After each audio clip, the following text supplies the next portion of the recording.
Glory to God. Good to meet you again. We want to thank God for the opportunity of gathering together in our separateness, breaking the bread of life fresh from the oven of heaven.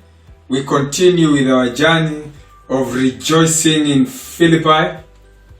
We began with saying, despite the circumstances, Christ is preached. Then we came to the point of emptying ourselves of everything else but Christ. And today we say Christ our goal, Christ our objective, Christ the reason for our existence. Because when we get that focused correctly, it doesn't matter what we face, we always overcome. We'll take our reading from the book of Philippians chapter 3. We'll read verse 7. Philippians 3:7. But whatever former things I had that might have been gains to me, I have come to consider them as one combined loss for Christ's sake. Lose everything for the sake of Christ, and life will bring you joy through and through. Let us pray. Gracious Father in heaven, we're thankful for the opportunity of gathering in your separateness, in your presence. Eternal God, speak to us. Eternal God, let your word bear fruit, even fruit that will last. And as we make Christ our goal, indeed increase our faith in him. For the sake of Christ, in whose name we pray. Amen. Paul continues writing to the church, and in chapter 3, he seeks to make Christ the sole goal or sole aim of life. And he justifies himself by saying, if there was one who would have been justified by the law, he was one of them.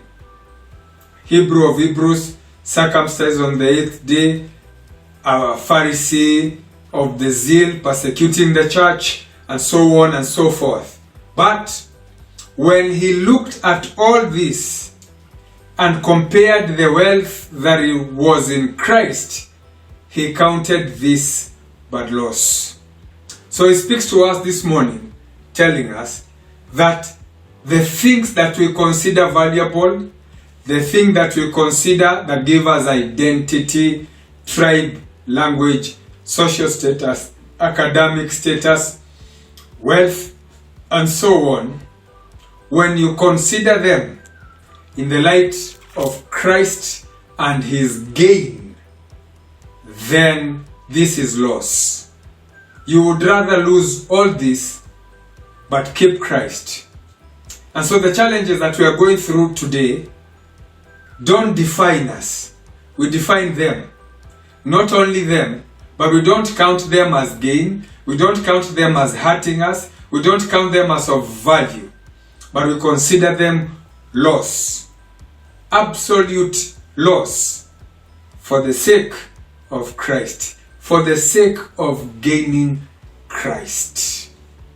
And so this morning, when you look at your life, consider everything loss, so that you might gain the wealth that is in Christ.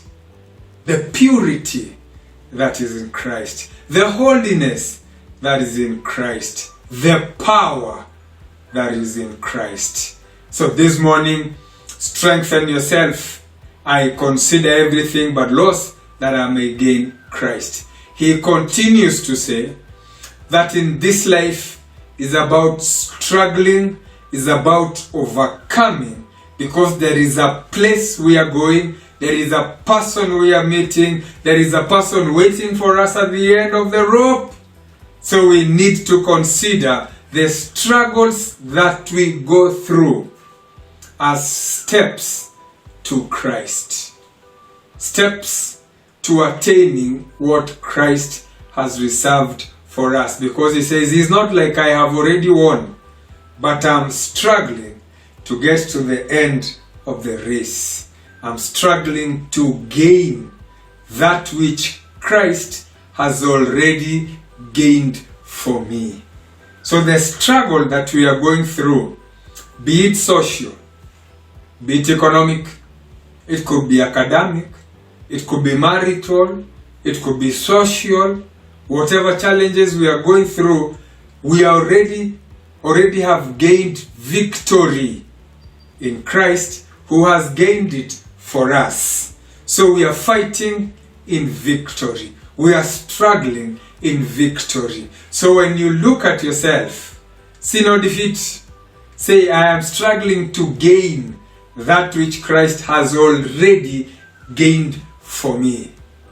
The struggle is a step to my gaining the power that is in Christ, losing everything else but gaining Christ. And so as we face the challenges of life this morning, we do it confidently. We do it with a lot of grace. We do it knowing we are already victorious. And society doesn't define us. Academics don't define who we are. Wealth does not give us a name. It is only Christ and gaining His treasure that we get definition, that we get identity. And therefore this morning we rejoice, knowing we are struggling in victory already won by the Savior who has saved us already. So tell yourself, I will conquer because it's already been won for me. So may the Lord God bless you and keep you. May the Lord cause Himself to dawn on you so that you continue rejoicing in the victory that Christ has already won for you. Shall we pray? Gracious Father in heaven, we are thankful for this day that you've given unto us, reminding us that the victory you've already won for us is sufficient. So help us to have faith in you. So help us to depend on you. So help us to make you our goal and our focus, so that we might already win that which you've already won for us. For the sake of Christ, in whose name we pray. Amen. It's already been won for you. Just possess it. And now I commend into the hands of the living God, who alone is able to keep you and to sustain you. May the Lord God bless you and keep you. May He cause His face to shine upon you and be gracious to you. May the Lord God lift up His countenance and grant you His peace. And may the peace of God that surpasses human understanding keep your hearts and minds stayed on the purpose of making Christ our goal, who has already won for us. And may this victory of Christ be yours and the ones you love, both now and forevermore. Amen.